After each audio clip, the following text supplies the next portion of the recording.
so suppose we have suppose we're trying to develop some software. We have a directory we're developing software in called develop. Call the file DEV. This is where we make our software. But suppose we wanted to purchase some Java classes from some other company.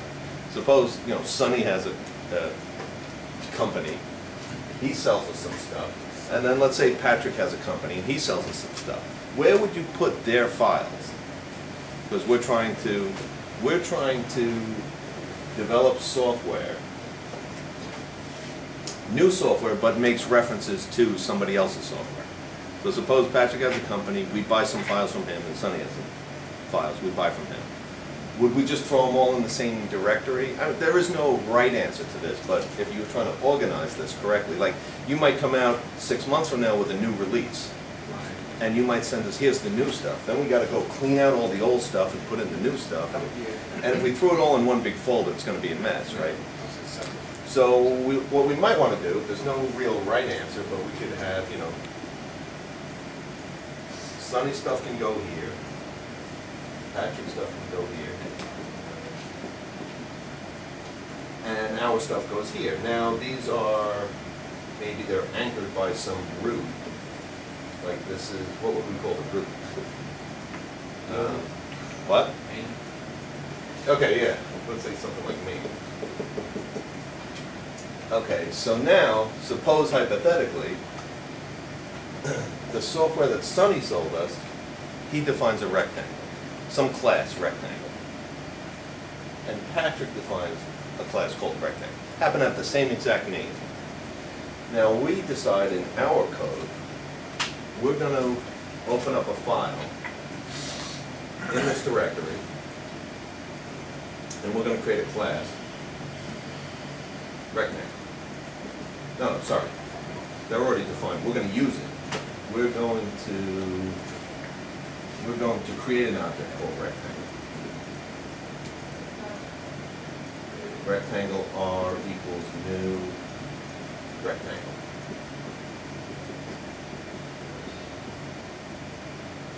Open paren, close paren. Hopefully there's a constructor. If not, you get a default constructor. So we now go to create a rectangle. So now, first of all, when we open our file here and we go to compile it, how does it even know to look over here for stuff? Like, how does it, in general, know where to look? Well, anyway, okay, so we'll get to that in a second. Well, where would it normally look?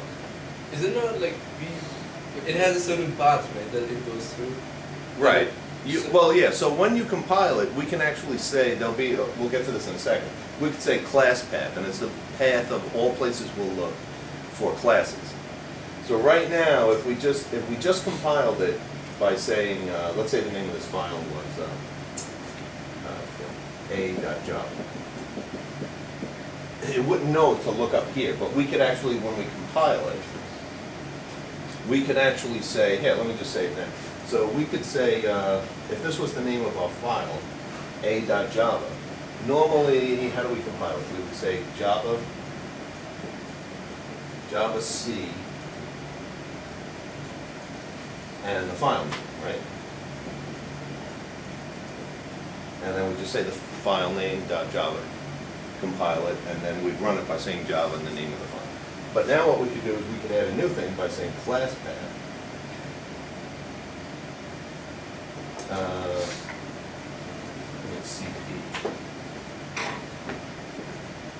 CP, and then you say the path. Now, if we're currently here, we could actually go, we could have a fully qualified path, or if we're currently here, we could say, go to the parent of me, and then I want everything below the parent of me. So we could just say ... which is Unix way of saying the parent directory. One dot means the current directory, ... means the parent. So we could say hyphen class path, and then we would say a.java. And it would compile. And where would it go to look for stuff, look for classes? It would go up to the parent and say everything below the parent, I'll go to look for stuff. But now we have a new problem, because Sonny defined a rectangle and Patrick defined a rectangle. It's two rectangles. which one do we use? So if now you realize there's really no way to avoid this problem. We can't tell all the people who write Java code in the world, only one of you is allowed to have a rectangle. So this problem with common names, and common names like button and window, that's going to show up in many places. How do we say, I want to use Sunny's rectangle? Right? Pretend you're inventing the language. Somehow we need to say, hopefully the developer who's trying to create a rectangle knows which one it is. They're not just randomly creating rectangles. So hopefully they know which one they're trying to create. So is there anything, what would you want to do? Import Sunny's namespace? Yeah. Well, that's okay. But that's what will end up being the answer. But just in the meantime. Well, forget about importing stuff. Is there any way to say I want Sunny's Can you rectangle? refer to Sunny? What's that? Is there any way that we can refer to Sunny that important? Sunny's rectangle. If there's some way we could say, Yeah. oh, and Sunny's rectangle. Sunny, yeah. But right now, all Sunny is a directory. It's a directory with a bunch of files in it. Right. So maybe one thing they could have considered, and we could think about why they didn't do this, but we could have just said by directory name. Let me make more room. We could have said by directory name, we could have said something like this. Sunny.rectangle.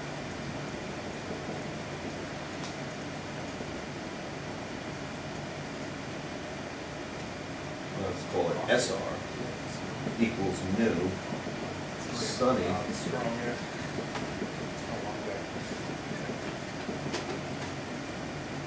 Sunny rectangle, open bracket, close bracket.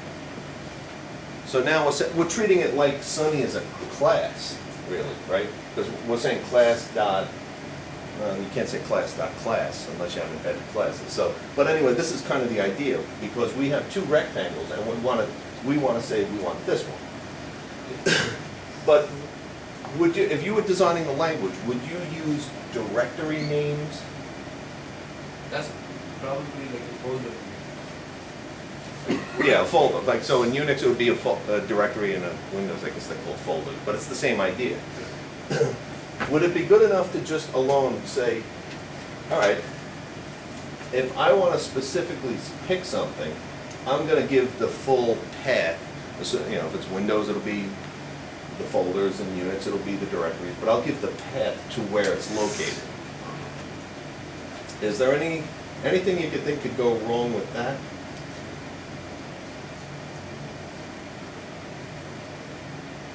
Is there any way we can have a duplicate folder? Like, under Patrick, couldn't he have had a Sunny folder? Right? Like, let's say Patrick's whole product comes as a structure, a folder structure, and we just install it in that spot. He could have a directory called Sunny. Yeah, but wouldn't accessing that require Patrick.Sunny? Well, okay, so now what you're doing, right now we're just kicking around ideas. How can we, here's what the issue is. If we have multiple names in our environment, how can we pinpoint the exact one we care about? So now what you're saying is we should have a requirement that says you go to the top of the tree and give the fully qualified path. You'd have to say patrick.sunny.rectangle if you wanted the rectangle under here, right? So you're saying go, but now where is the starting point? Okay, how do we identify? Whatever level the code you're writing's in. So if it's in Sunny, you'd have to go .. /Patrick. But what if it's here? What if the file we're trying to compile is here? Well, first of all, I guess the interesting first question should have been, should we ever be allowed to look into sister folders? Or should we only be able to look below us? Would you want to have a restriction that says you have to be in your own directory? Maybe we could avoid this whole problem by saying you're not allowed to go anywhere else looking for code. You have to look below yourself. The problem with that is we might want to have external stuff, and we'd like to install it and not interfere with us. So we'd like to be able to view into sister directories, or even parents, somewhere else. We might want to do that.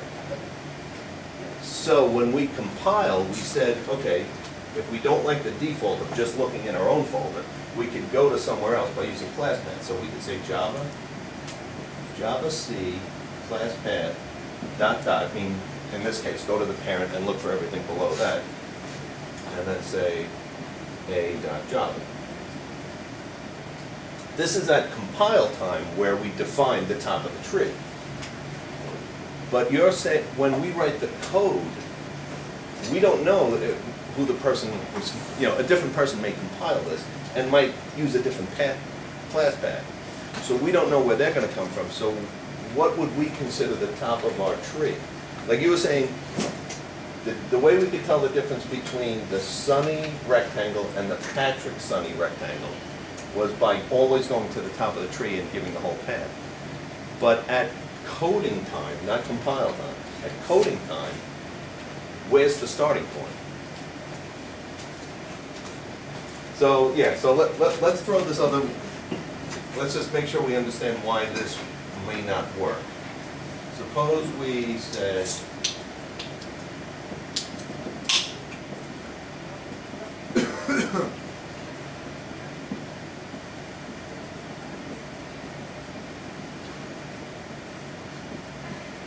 equals new, and then the same thing. And I gave the whole path, right? This is the path of where the code is. This might compile today, but if we decided later on to take this directory and put it somewhere else, this will now not compile. So we really can't put in our code, what I'm putting in this box is our code. We can't type in the path to where the stuff is because it'll compile today, but if we may decide later on to move our structure around. We might want to better organize our files. And if we move Patrick as a subdirectory of something else, this is all broken now. So we want to just be able to say, go to the top of the tree, go to some point in our file structure, and say everything below that is fair game. So initially it sounds like what we might want to do is give the path to where we're going by the file structure. The problem is we can't count on the file structure being the same a month from now. The people who own our file structure might move stuff around. So is there anything very close to that that you could come up with that even if directories were moved around, the fully qualified name would stay the same? So for example, or does it make sense what the question is? So, okay, so intuition would tell you to use exactly what Patrick said. Use the file path to get to, use the path from the top to get to the class we want and then say that class. So we would say patrick.sunny.rectangle if this was our file structure. The problem is, in next year's release of Patrick's code, he might add in a new directory between these two. Maybe. He might think, oh, Sunny needs some new code had to be added, so we put another parent in there. He might change the way his product is laid out. And then our code, which has been working all year, now all of a sudden is broken. So we can't count on, plus people at our own company might say, okay, we're going to move this directory somewhere else and we'll go one notch higher to get to it. We might change the way we compile, we might go to a new class path, we might move stuff around. So we can't, there's no way we can count on our tree being exactly the same year after year after year. But we want to be able to say, we want to be able to somehow specifically say, I want Sunny's rectangle, not Patrick's rectangle. Even if the file structure moves around, I want to be able to say I want Sunny's rectangle. So how can we do that? Now, keeping in mind the file structure may move around and the files may relocate. What we'd like to be able to do is to do this.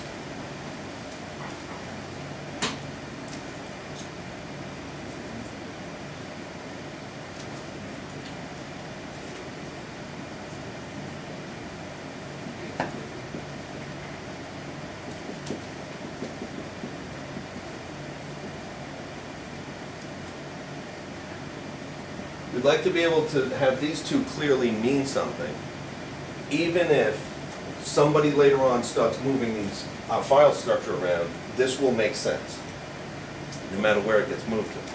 So how can we do that?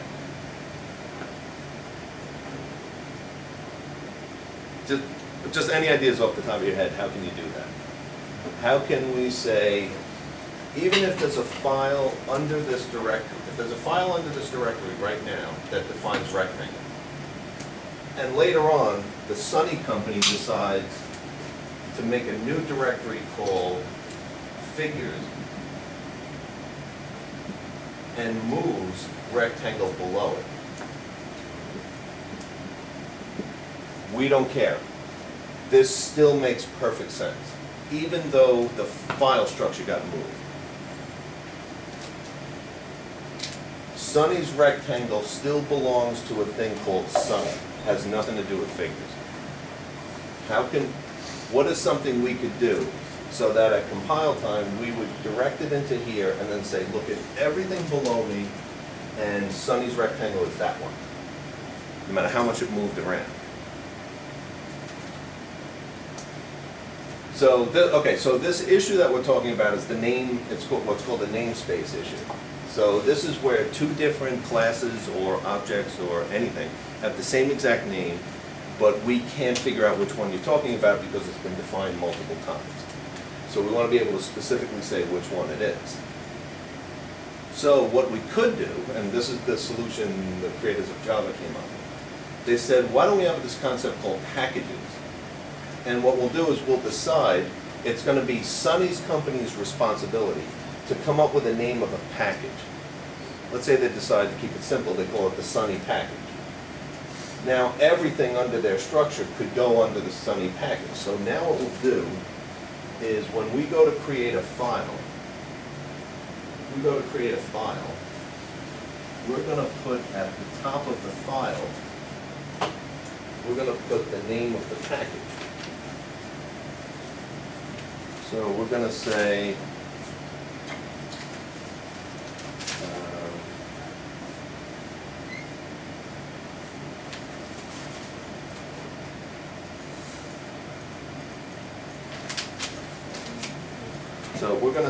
at the top of our file, we're going to say package Sun. And then we're going to say class and block, A, B, C, define the class, then another class, D, E, F, define that class. And what this is saying is, everything in this file will be considered under the Sunny package. So it's now not going to be tied to what directory it is at the moment. You don't have to follow the path down the directory to the spot. It's just anything that would be under here that is in a file that says package Sunny on top is part of the Sunny package.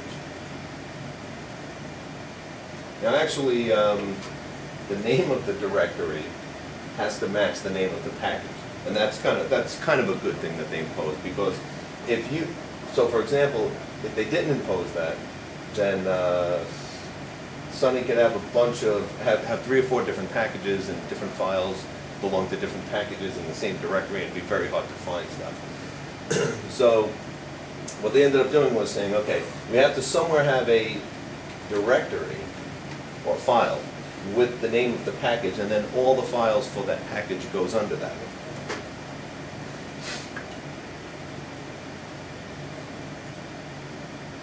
Okay. So now you can create what we're now going to call packages, which is the solution, Java's solution to the namespace issue, where you have 2 different files with the same name. You can now create your own packages. So what you simply have to do, so the rules for creating packages, rules for packages, are this. So first rule is going to be that a package is a folder on your computer system, a folder, in your Unix system or Windows system.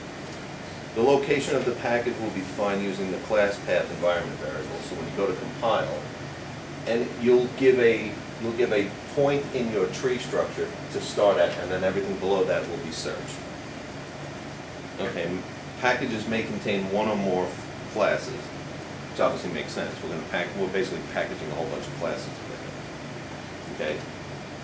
Okay. Each file in the package must have the following first lines: package, space, and then the package name. That has to be the first line of your file. Now, every file we've done so far in this course, we've never put that in. So what package was the stuff we were creating? Where was it all going? If we didn't say a package, if you were designing the language, what would happen if the person left out? Anybody creates a Java file and leaves out, doesn't have the first line, package with a package name. Where would you put them? Would you put them in Sunny? Would you put them in Patrick? Where would you put them? We don't know. Right, so that's why you remember that when we were talking about your classes could be public, protected, or private, and you could also leave it out. So what did it mean if you left it out? What class was that? So they didn't have this concept in C++. They only had public, protected, and private in C++. They added a fourth one that says it's a default, meaning anybody who is in the same package as you can access your storage.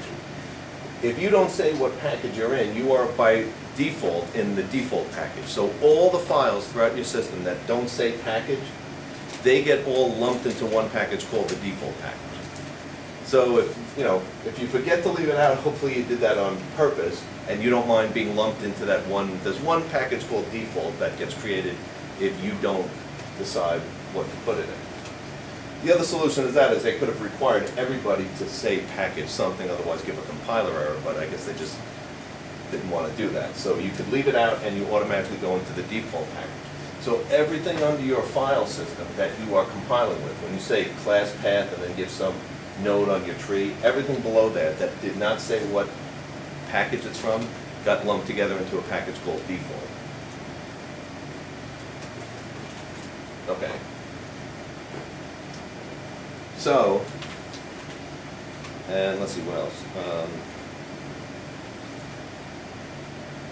Okay, so now, suppose we have the concept of creating directories with a package name, and then files within that same directory, if it says package and then the same name as the directory, all the classes below here are considered part of that package. Somebody came along later on and changed your whole tree structure. Somewhere there's going to be a folder called Sunny. And in that will be some files. They don't all have to be under package Sunny. They could be default. You could have left it out. But there's going to be some files under here that are part of the Sunny package. If you reshape the whole tree and Sunny ends up over here or over here, it doesn't matter. Because now it's been packaged together. Now you don't care what path it was in your file structure. It's now considered under the Sunny package. So now, no matter where, so for example, if we wanted to compile, if we said Sunny dot rectangle,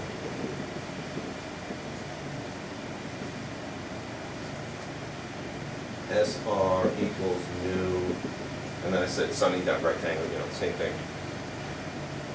If rectangle is defined under this directory, we would know under this whole tree, we would go to the Sunny package. Now, if somebody came along 2 years later and added a new node in here called, let's say these are outside products. Outside software. Suppose we wanted to reorganize our tree into outside software and inside software. So let's say we later on decided to do that. Inside.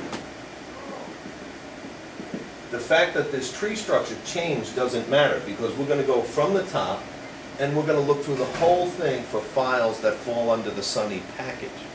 Just because if the old way, if we said Sunny dot rectangle, it would now break, because now we have to say outside software dot sunny dot, you know, if we decided we have to follow the path of our structure, anybody changing our path would break our software. Now, we make the people sending us software, we make them package it together. So if you buy software from some company that makes Java software, you go down to Staples and you buy their software and you install it on their system, they're going to have at the beginning of every one of their files package and then whatever the name of their company is or something, or whatever the point of their software is. And then anytime you want to refer to their software, you could say the name of their company or whatever that package is, and then the name of the software. Now, this starts to get annoying, because every time you want to use anything of theirs, you have to put this name in front of it. It's a lot of typing involved. So anything you can think of that says, for this file, I'm going to be referring to this software a lot, I don't want to keep typing this. So, you ever, and I'm sure you've hit this one before, you could say import Sunny dot star. Have you ever seen that before? Did that? Okay.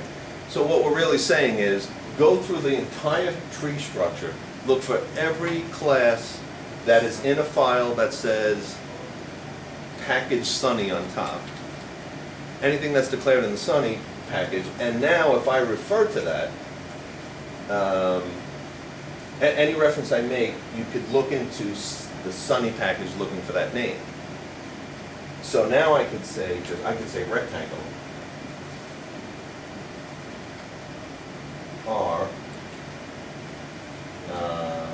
equals new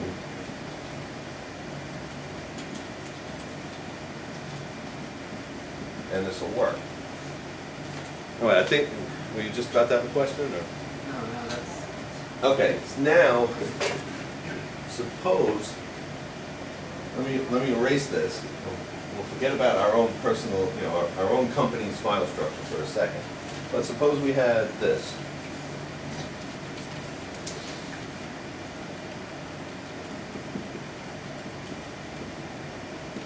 This would actually, if you compile this, and one of you could try this if you want, right now as we're talking.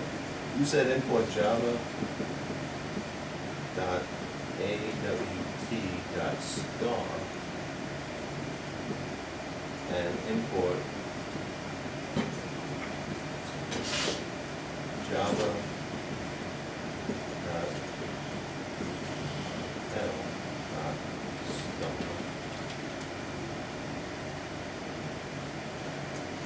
And then you said, a little later on, if you said list L equals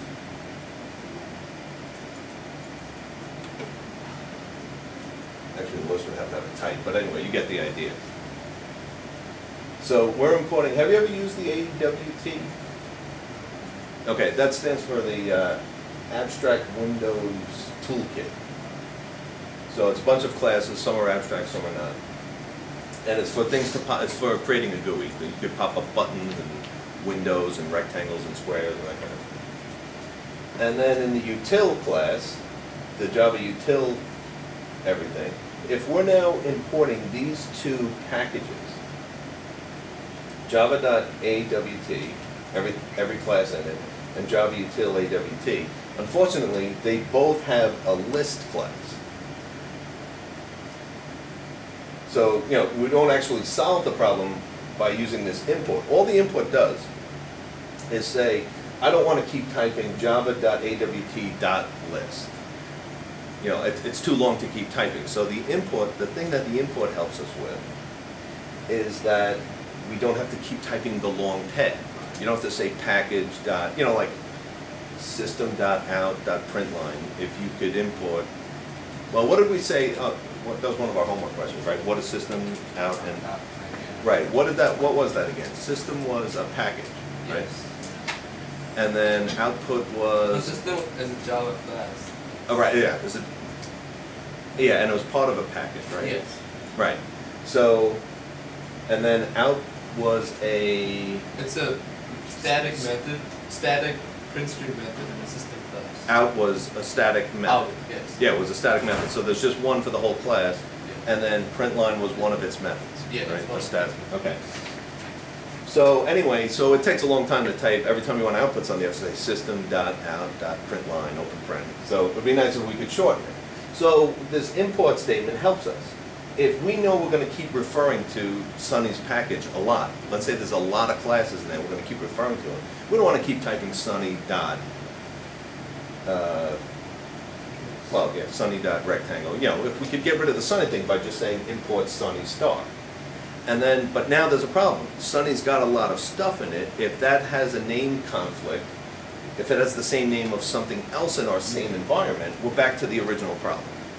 And that's, yeah, I think that's what the question you were going to ask was.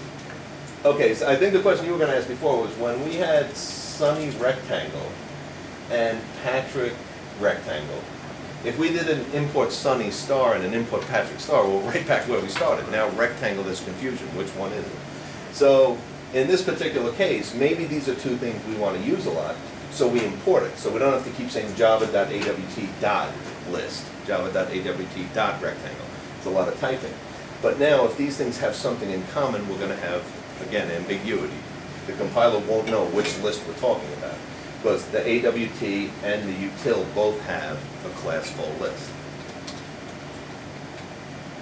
So how would you resolve this? Suppose the only thing in common they had was list. That's the only one problem, but you'd still like to do the input, so you don't have to do all this typing all the time. And you know for this particular line which one you want to use. Let's say you wanted to use the util version of it. Well, you could get rid of the ambiguity by typing it in the long way. You could just say, all right, in this case, I'll fully qualify it. I'll say the Java util dot list, and I'll call it L equals new Java util dot list. So the compiler can handle importing both of these. The fact that they have something in common, they both have a thing called list, won't cause a compiler error unless you go to use it. And then the compiler's going to say, which one do you want? Do you want this one, the list from here, or the list from here? If you go and spell it all the way out, which is annoying to have to type all that, you spell it all the way out, the compiler knows which one you're talking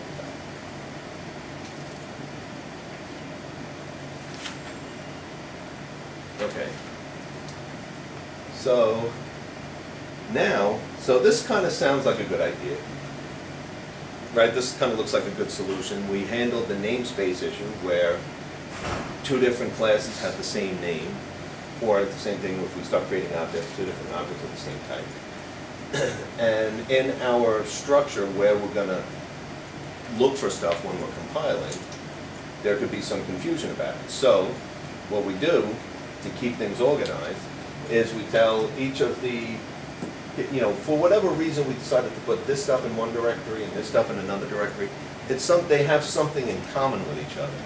It would be good if they packaged all of their software together.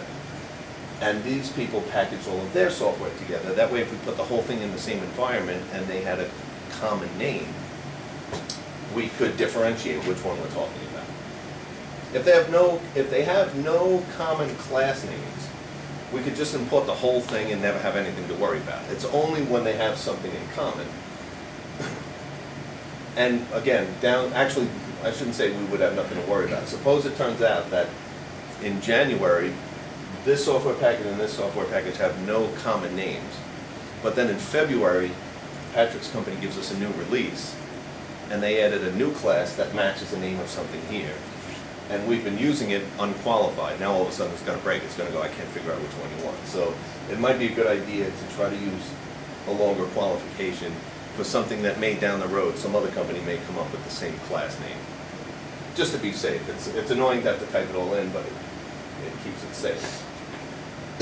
So now, wouldn't it be really good if, let's say, you had, we created our development environment, so we're writing our code out of this directory. And we can test it out, and if we like it, we can move it over to our live system. But it has to work with these things. So wouldn't it be nice to somehow package up this whole tree? And like I could say to you, hey, I'm gonna send you my software. and I want you to, run it on your machine. Maybe you could make some changes to it and send it back to me. Well, I can't send you just this directory. If I send you just this directory and my files are making calls to, using these classes, you need these too. So what would I need to mail to you? If I needed to replicate my environment on your machine, and let's say, main is a little vague. Let's say main, let's call this main for project 1. Let's call this project 1. Project 1. And then we have something else, and there's a project 2.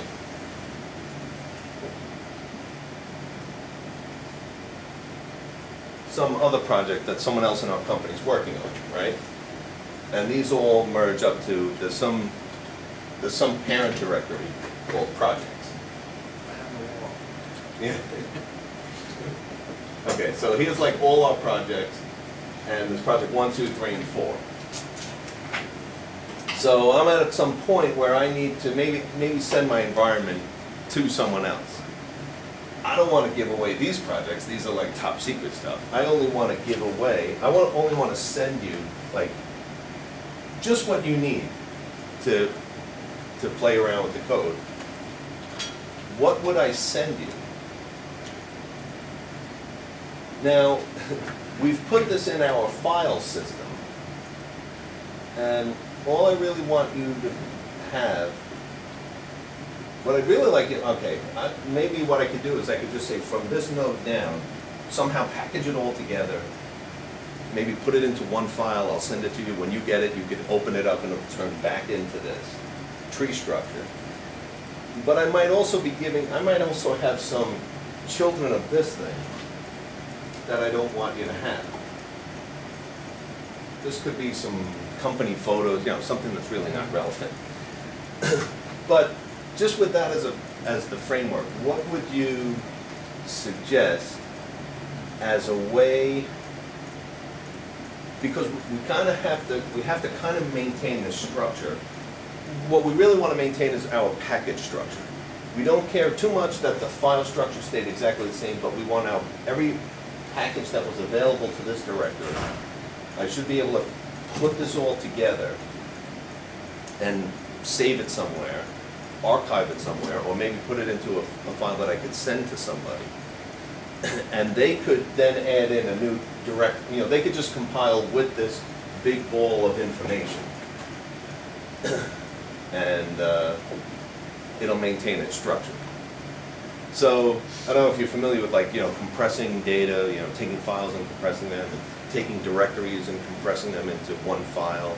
You've used zip files before, right? So you could take a tree structure and then just zip it all up into one file, mail it to somebody, they unzip it and it turns back into a tree, right? So with something like that being the case, what is something we could do if we want to take a working Java environment, a package structured environment, and so it maintains everything that's in the same package stays together, what could we do? It would be something very similar to zip, but what would you suggest? Put it in an executable jar file. Right, so what is a jar file? So yeah, what we're talking about today is namespaces, packages, and then jars. So what did, and a jar is a lot like a zip file, right? So we're packaging up a structure which includes a bunch of files in such a way that we could then send it to somebody and they could unjar it. How do you determine what to expose and what to, obfuscate? So, well, first of all, what we can do is we could first of all just say the whole thing, right? The simplest one is, the simplest thing to do would be to say wherever we currently are. So suppose we were currently at project 1. So our cursor might look something like this if it's a Unix system. Project 1, and now we're typing in a command. It's command line like a Unix system. So we would say jar, and then sometimes there's options after it. Do you want the output to go to a file? Do you want the output to appear on your screen? You could put a couple of options like CDF, pretty common, but don't have to worry too much about that. And then say my project 1. jar, and then star. So this is basically, this is the simplest one. Yeah, we won't get into too much about jar commands, but it's just the idea of creating a jar file. If we move our cursor to here, then we're basically saying everything in the tree structure below this gets packaged into the jar. So we would then end up creating a file called myproject1.jar. And again, jar stands for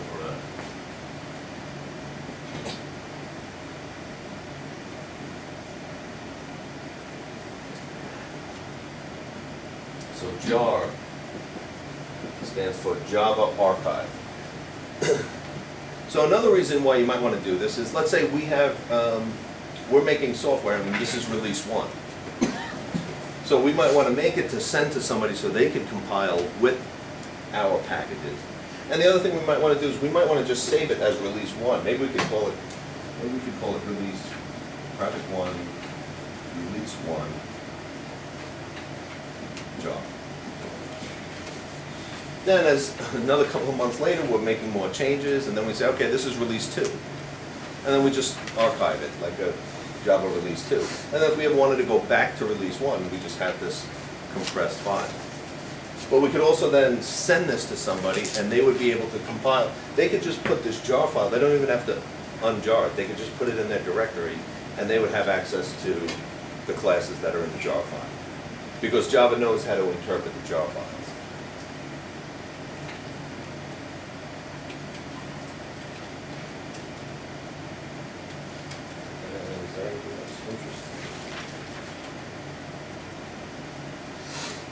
Yeah, so like for example, if somebody gave you a jar file, it's not like they have to send you it's not like they send you a zip file and you have to unzip it to make it work. You can actually compile by doing something like this.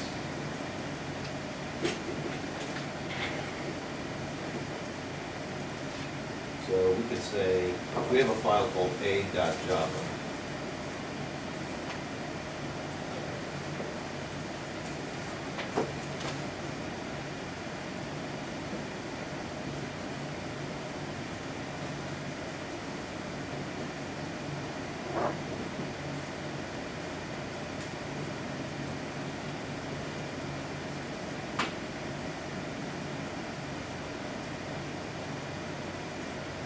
Let me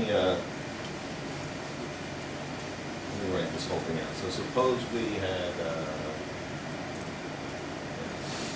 make it a little more. Suppose we opened up a Unix window and we typed in the command ls. And then the output of that was a Java B Java J jar. So in our directory, we have a file called a Java, B Java, and then we have a jar file. Somebody issued the jar command on a directory, packaged it all together into a jar file, and we put it in that directory. So that's what happens when you issue a list. Then if you said cat, which means print out the Java B file, the file came out saying class B A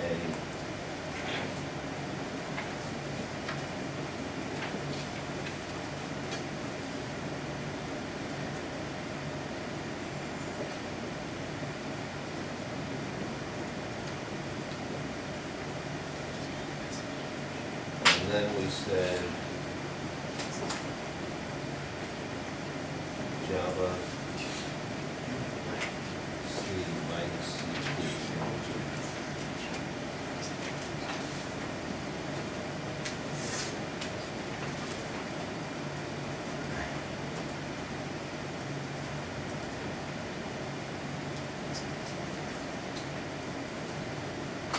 And then we typed in an ls command again.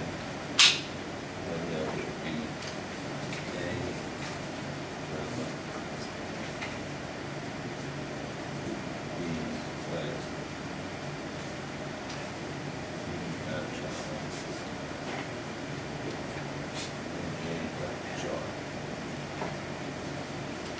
So what we effectively did here was,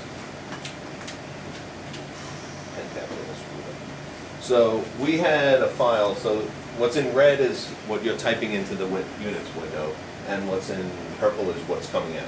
So you have a directory that has an A, you have the A's and the capitals and the small screwed up, but A.java, B.java, and a jar file.